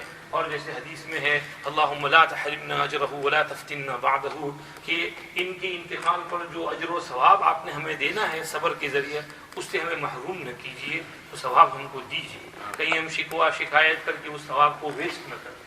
اور ولا تفتنا بعدہ، اور یہ تو چلے گئے، اب ان کے بعد ہم کو فتنے میں مبتلا نہ کیجیے، ہم کو بھی صحیح راستے پر چلائیے تاکہ ہم کہیں فتنے میں پڑ کر کے راستے سے بھٹک نہ جائیں، کہیں الٹی چال نہ چلنے لگے، کہیں غلط جگہ پہ نہ پہنچ جائیں. اللہ ہماری حفاظت فرمائے. بہرحال یہ چند باتیں ذہن میں آئیں. اللہ پاک جو کچھ کہا سنا اس کو ہمارے دل میں بٹھائے، عمل کی توفیق عطا فرمائے. اللہ پوری امت پر رحم فرمائے، پوری انسانیت پر رحم فرمائے، اور پوری انسانیت کو ظلم اور ستم کے شکنجہ سے نجات عطا فرمائے. اب حضرت مولانا سے میں درخواست کروں گا دعا کریں.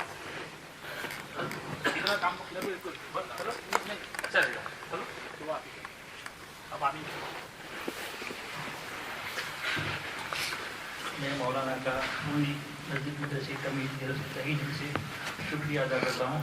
اللہ تعالیٰ تندرستی سے اپنی زندگی میں ان کو برکت فرمائے اور ان کے سفر کو اللہ تعالیٰ سب قبول جیسے نوازے اور اللہ تعالیٰ ان کے بیت کو عام فرمائے.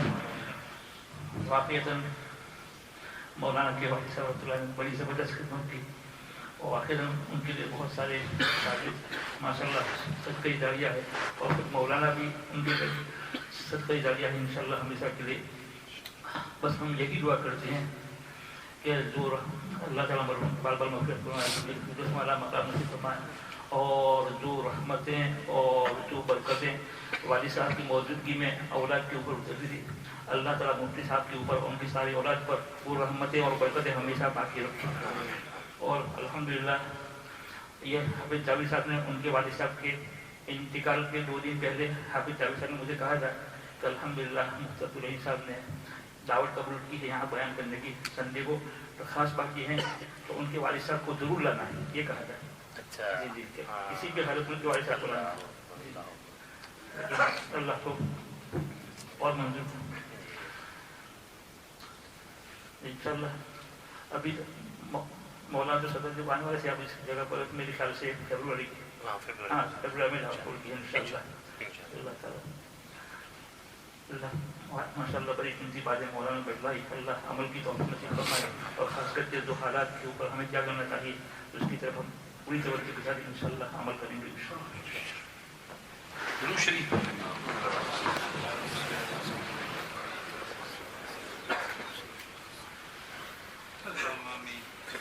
سبحانك اللهم وبحمدك نشهد ان لا اله الا انت نستغفرك ونتوب اليك. اللهم لك الحمد كله ولك الشكر كله ولك الملك كله بيدك الخير كله واليك يرجع الامر كله لا نحصي ثناء عليك انت كما اثنيت على نفسك. اللهم صل وسلم وبارك على سيدنا محمد وعلى ال سيدنا محمد عبدك ورسولك النبي الأمي نبي الرحمة كما تحب وترضى عدد ما تحب وترضى كلما ذكره الذاكرون وكلما غفل عن ذكره الغافلون. اللهم صل على سيدنا محمد وعلى ال سيدنا محمد صلاة تنجينا بها من جميع الأهوال والآفات وتقضي لنا بها جميع الحاجات وتطهرنا بها من جميع السيئات وترفعنا بها عندك أعلى الدرجات وتبلغنا بها أقصى الغايات من جميع الخيرات في الحياة وبعد الممات إنك على كل شيء قدير. اللهم ربنا آتنا في الدنيا حسنة وفي الآخرة حسنة وقنا عذاب النار. ربنا اغفر لنا ذنوبنا وإسرافنا في أمرنا وثبت أقدامنا وانصرنا على القوم الكافرين وانصرنا على القوم الظالمين وانصرنا على القوم المنافقين وانصرنا على القوم الحاسدين الشامتين. ربنا اغفر لنا ولإخواننا الذين سبقونا بالإيمان ولا تجعل في قلوبنا غلا للذين آمنوا ربنا إنك رؤوف رحيم. رب اغفر وارحم وأنت خير الراحمين. رب اغفر وارحم وأنت خير الراحمين. رب رب اغفر وارحم وأنت خير الراحمين. اللهم اغفر لأمة سيدنا محمد صلى الله عليه وسلم. اللهم ارحم أمة سيدنا محمد صلى الله عليه وسلم. اللهم تجاوز عن أمة سيدنا محمد صلى الله عليه وسلم.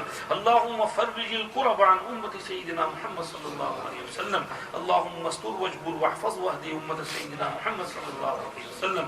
اللهم فرج هم المهمومين من المسلمين ونفس كرب المكروبين وفك أسر المقصودين واقض الدين عن المدينين واشف مرضانا ومرضى المسلمين وارحم موتانا وموتى المؤمنين. اللهم اغفر للمؤمنين والمؤمنات والمسلمين والمسلمات وألف بين قلوبهم وأصلح ذات بينهم واهدهم سبل السلام وجنبهم الفواحش والآثام ونجهم من الظلمات إلى النور وأوزعهم أن يشكروا نعمتك التي أنعمت عليهم وأن يوفوا بعهدك الذي عاهدتهم عليه وثبتهم على ملة رسولك وانصرهم على عدوك وعدوهم. اللهم انصر الإسلام والمسلمين. اللهم انصر الإسلام والمسلمين. اللهم انصر الإسلام والمسلمين.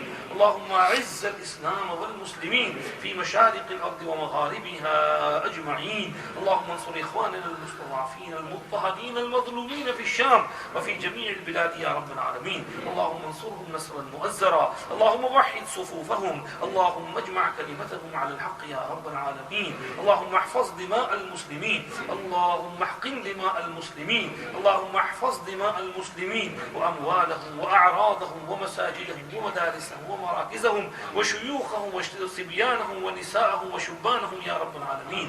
اللهم احفظهم من جميع الجهات يا رب العالمين. اللهم انصر دينك وكتابك وسنة نبيك وعبادك المؤمنين. اللهم عليك بأعدائك أعداء الدين. اللهم عليك بالظالمين فإنهم قد طغوا وبغوا وعتوا عتوا كبيرا. اللهم شتت شملهم. اللهم مزق جمعهم. اللهم خرب بيوتهم. اللهم اوقد فيما بينهم الحروب التي لا تنقطع ابدا. اللهم خذهم اخذ عزيز مقتدر. اللهم خذهم اخذ عزيز مقتدر. اللهم ارنا فيهم عجائب قدرتك. اللهم اجعل تدميرهم في تدبيرهم. اللهم اجعل بأسهم بينهم. اللهم ربنا لا تجعلنا فتنة للقوم الظالمين ونجنا برحمتك من القوم الكافرين. ربنا عليك توكلنا وإليك أنبنا وإليك المصير. ربنا لا تجعلنا فتنة للذين كفروا واغفر لنا ربنا إنك أنت العزيز الحكيم. اللهم إنا نجعلك في نحور الأعداء والجبابرة. اللهم إنا نجعلك في نحورهم ونعوذ بك من شرورهم. اللهم استر عوراتنا وآمن روعاتنا. اللهم استر عوراتنا وآمن روعاتنا. اللهم اكفنا شر الأعداء بما شئت يا رب العالمين. يا أرحم الراحمين منزول بك كل حاجة. یا ارحم الراحمین معاذ اپنے فضل و کرم سے ہم سب کی پوری پوری مغفرت بخشش فرما دیجیے. یا اللہ ہم میں سے کسی ایک کو بھی یہاں سے محروم نہ اٹھنے دیجیے. یا اللہ ہم میں سے کسی ایک کو بھی یہاں سے محروم نہ اٹھنے دیجیے. یا اللہ گھروں پر ہماری ماں اور بہنوں کی مغفرت فرما دیجیے. یا اللہ اس بستی کے تمام مسلمانوں کی مغفرت فرما دیجیے. ہمارے تمام مرحومین کی مغفرت فرما دیجیے. یا اللہ دنیا بھر میں تمام مسلمانوں کی مغفرت فرما دیجیے. یا اللہ ہم سب کو ہدایت کاملہ سے سرفراز فرمائیے. صراط مستقیم اور استقامت عطا فرمائیے. ایمان کی حلاوت نصیب فرمائیے. ذکر کی لذت نصیب فرمائیے. آپ کی معرفت کا نور نصیب فرمائیے. آپ کی ذات پر صحیح توکل نصیب فرمائیے. صبر اور رضا والی کیفیت نصیب فرمائیے. پوری امت کو صبر اور رضا اور تسلیم کا مجسم پیکر بننے کی توفیق عطا فرمائیے. آپ کی تقدیر پر راضی اور خوش رہنے کی توفیق عطا فرمائیے. آپ کی ذات کی طرف رجوع ہونے کی توفیق عطا فرمائیے. ہر قسم کی پریشانی اور مصیبت سے ہماری حفاظت فرمائیے. اور تقدیر میں جو کچھ ہو اس کو ہمارے لیے خیر اور رحمت کا سبب بنائیے. اللہ عذاب اور نقمت کے سبب بننے سے حفاظت فرمائیے. اللہ پوری امت پر رحم فرمائیے, کرم فرمائیے. دشمنوں سے انتقام لیجیے. دشمنوں کے حق میں ہدایت ہے تو نصیب فرمائیے. اگر ہدایت نہیں ہے تو چن چن کر ان کا خاتمہ فرمائیے. ان کے شر سے بچائیے. ان کے ظلم اور ستم سے بچائیے. پوری دنیا میں ظلم اور ستم کا خاتمہ فرمائیے. اور پوری دنیا میں امن اور چین اور سکون والی فضا قائم فرمائیے. اللہ پوری امت پر رحم فرمائیے. خاص طور پر اہل شام پر رحم فرمائیے. اللہ اہل شام پر رحم فرمائیے. اہل شام پر رحم فرمائیے. ان کی قربانی کو قبول فرمائیے. پوری امت کی طرف سے وہ فرض کفایہ ادا کر رہے ہیں, ڈٹے ہوئے ہیں, جمے ہوئے ہیں. اللہ ان کی استقامت کو ہم داد دیتے ہیں یا اللہ ان کو اس کا اجر عظیم عطا فرمائیے، ان کی حفاظت فرمائیے، اوپر سے نیچے سے آگے سے پیچھے سے دائیں سے بائیں سے ہر طرف سے ان کی حفاظت فرمائیے۔ یا اللہ ہمارے جو بھائی بہن شہید ہو گئے ان کی مغفرت فرمائیے، ان کے درجے بلند فرمائیے، جو پیچھے ہیں ان کو صبر جمیل عطا فرمائیے، جو زخمی ہیں ان کے لیے علاج معالجے کے اسباب مہیا فرمائیے، جو بھوکے پیاسے ہیں ان کے لیے دانہ پانی نصیب فرمائیے، جو سردی میں ٹھٹر رہے ہیں ان کے لیے اچھا شیلٹر نصیب فرمائیے، جو دنیا بھر میں ریفیوجی پھیل گئے ہیں یا اللہ ان بیچاروں پر رحم فرمائیے، یا اللہ ان بیچاروں پر رحم فرمائیے، یا اللہ ان بیچاروں پر رحم فرمائیے، در بدر مارے مارے پھرے جا رہے ہیں، بیچاروں کے لیے اچھے اسباب مہیا فرمائیے، ان کے ایمان کی حفاظت فرمائیے، ان کے دین کی حفاظت فرمائیے، انہیں استقامت عطا فرمائیے، اور اللہ دشمنوں کی شرارتوں سے اور تدبیروں ترکیبوں سے ان کی حفاظت فرمائیے، اللہ پوری امت پر رحم فرمائیے اور امت کے لیے خیر اور برکت کے فیصلے فرمائیے، ہمارے تمام مرحومین کی مغفرت فرمائیے، خاص طور پر حضرت والد صاحب کی مغفرت فرمائیے، اللہ بھائی جنید جمشید کی مغفرت فرمائیے، ان کے گھر والوں کی مغفرت فرمائیے، ان کے ساتھ ٹرین میں جو شہید ہوئے ان سب کی مغفرت فرمائیے، اللہ سب کو غریق رحمت فرمائیے، درجات بلند فرمائیے، اعلیٰ علیین میں اونچا مقام نصیب فرمائیے، اور امت کے جتنے مرحومین ہیں سب کی مغفرت فرمائیے، ہمارا بھی جب آخری وقت آئے تو کلمہ ایمان والی اچھی موت نصیب فرمائیے، بری موت سے حفاظت فرمائیے، اللہ موت کے بعد والی زندگی بھی آسان فرمائیے، قبر کی زندگی بھی آسان فرمائیے، حشر کا دن بھی آسان فرمائیے، جنت الفردوس نصیب فرمائیے، ہماری ٹوٹی پھوٹی دعائیں سن لیجیے، ہر خیر اور برکت سے مالا مال فرمائیے، ہر شر اور برائی سے حفاظت فرمائیے، ہمارے اس پروگرام کو قبول فرمائیے، جنہوں نے محبت سے یہاں بیٹھ کر حصہ لیا سب کو جزائے خیر عطا فرمائیے، جنہوں نے انتظام کیا ان کو بھی جزائے خیر عطا فرمائیے، اس مسجد کی، مدرسے کی، انتظامیہ کمیٹی کی، کمیونٹی کی سب کی حفاظت فرمائیے، اور یا اللہ اس مسجد مدرسے کو پورے علاقے والوں کے لیے خیر اور برکت، رشد اور ہدایت کا مرکز بنائیے، اور یہاں سے ہدایت پھیلنے کے فیصلے فرمائیے، ہماری ٹوٹی پھوٹی دعائیں سن لیجیے، ربنا تقبل منا انك انت السميع العليم وتب علينا يا مولانا انك انت التواب الرحيم وصل اللهم وسلم على سيدنا محمد وآله واصحابه اجمعين سبحان ربك رب العزة عما يصفون وسلام على المرسلين والحمد لله رب العالمين برحمتك يا ارحم الراحمين۔ کرنا بھول گیا والد صاحب کا آخری عمل جو ہے سورہ یاسین سننا، ہمارے بھائی کی چھوٹی بچی ہے، اس نے موبائل فون میں وہ سورہ یاسین اردو ترجمے کے ساتھ رکھ دیا، وہ پوری یاسین ترجمہ کے ساتھ سنی، فسبحان الذی بیدہ ملکوت کل شیء وإلیہ ترجعون، یہ ان کے کان میں آخری لفظ کہ اللہ ہی کے پاس لوٹ کر جانا۔ یہ رات کو 10 بجے کا ٹائم تھا، بس یہ یاسین پوری ہوئی اور فوراً وہ اٹھ کھڑے ہوئے، وہ چونکہ اخیر میں طبیعت بہت بے چین رہتی تو بعض وقت وہ بول نہیں پاتے تھے، تو یوں کر کے کھڑے ہوئے، تو والدہ سمجھ گئی تو فوراً کو اسٹنجے میں جانا ہے، تو وہ اٹھے، ابھی تو 5-7 قدم چلے تھے کہ وہ ایک چپل پہنا اور دوسرا پہننے گئے تو اس میں پاؤں لڑکا گیا اور گری، سر جو ہے کسی چیز سے لگا تو ٹرین ہینڈ، اس کے بعد تو ہوش میں آئے، سب سے پہلے والدہ کر رہی تھی، میرا بھائی بھی دوسری مسجد میں گیا اور میں بھی، تو میں فوراً وہاں سے لوٹ کر کے آیا، تو میں ہی پہلا پہنچا، تو میں نے پھر والد صاحب کو اٹھا کر کے کمرے میں لایا، پھر تکیے کے اوپر سر رکھا، لیکن وہ بے ہوش تھے، ایمبولینس کو فون کر دی، وہ آئے، انہوں نے چیک کیا تو بلڈ پریشر 215 تھا اور الٹی ہوئی، ایک دفعہ ہوئی پھر 2 دفعہ ہوئی، تو انہوں نے کہا گولڈن ہاسپٹل میں لے جاتے ہیں، ہوپ ہاسپٹل مینچسٹر لے جاتے ہیں کہ وہاں نیورو سرجن ہیں تو وہ چیک کریں گے، تو وہاں جا کر کے انہوں نے